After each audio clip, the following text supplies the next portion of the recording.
So we now are going to play a video. Unfortunately, one of our BCE people could not be here, but they did send through something for all of you to be able to enjoy. Our beautiful people at the back there, the AV team is going to assist us, and I will keep quiet now. Hello and good day to the organizers, the speakers, and fellow builders at the African Bitcoin Circular Economy Summit. My name is Linda Wamboi, and I'm the founder of Bitsavers Eduhub, which is actually a project that is youth-led, and it has this initiative of empowering communities through Bitcoin education and also promoting financial literacy and also speaking into digital freedom. I'm grateful to the opportunity to actually share what we have been building throughout the Jomo Kenyatta University of Agriculture and Technology Society or community, whereby we have a circular economy that has been shaped by campus students and also local merchants and women entrepreneurs in the grassroots. Okay, so we have this model whereby we've kept on learning and observing day in, day out what is possible when financial sovereignty can actually be made practical, accessible, and also lived in everyday life. So I've realized that across East Africa, we have like quite a good number of merchants, both in the informal and low-income communities, and they do face like almost the same barriers every single day, from the unstable income, the high transaction fee, and also the predatory digital loans, and finally the limited access to better saving tools, and even having the savings themselves, because the money that they are using or we are using is not sound to a certain extent. So and in the women, because of the house power dynamics, you find that despite them having their businesses, they are actually restricted. Their financial autonomy is restricted even further, and thus they end up being trapped in cycles of vulnerability, and also because they lack ability.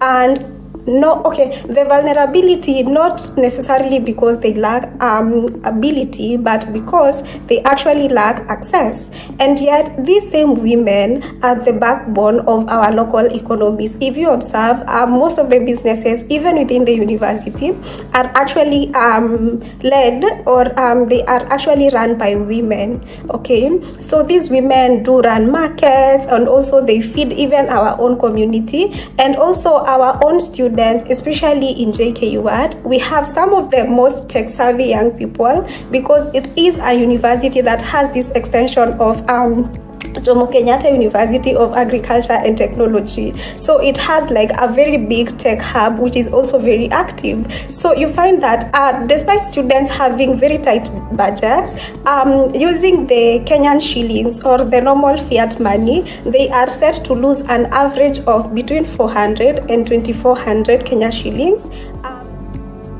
Losing an average of 400 to 2,400 Kenya shillings per month to a student. This is a very big inconvenience, and this is the opportunity or niche that we have been leveraging on. So we've gotten to empower the women in the grassroots, the women entrepreneurs in the grassroots, to have them get to accept Bitcoin for their businesses, and also the entrepreneurs around the university. And the beauty of this is, since we have Treza Academy Kenya sessions happening, and we've already had like 5 cohorts running, we already have an existing community.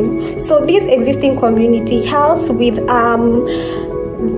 promoting the longevity, or rather making the spending of Bitcoin actually something that is practical, and with the availability of Tando in Kenya, living on the Bitcoin standard is actually something that's practical. So for now, for the same students who are now living under a very tight budget, this doesn't become a very small inconvenience, but it actually leads to what we could call some sort of economic pressure to a certain extent. And because of that, using Bitcoin speaks to these students as they get to understand they can actually get to transact at very less fees.